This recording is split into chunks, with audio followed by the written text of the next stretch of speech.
सब्र वो ताकत है जो नामुमकिन को मुमकिन बना देती है।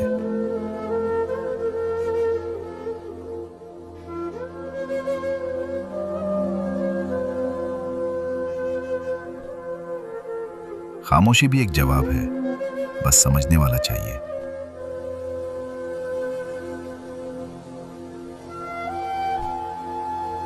वक्त सब कुछ सिखा देता है, बस सीखने वाला होना चाहिए।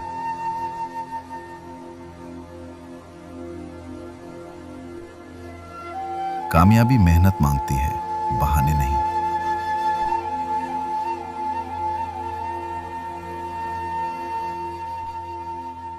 सच कड़वा जरूर होता है, मगर हमेशा फायदा देता है।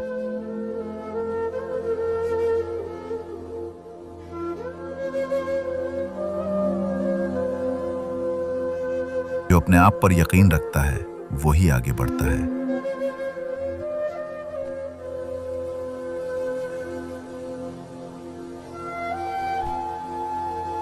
दूसरों को माफ करना दिल को सुकून देता है।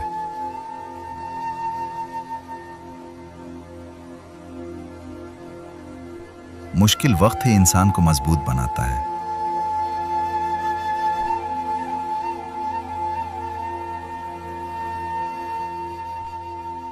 नीयत साफ हो तो रास्ते खुद बन जाते हैं।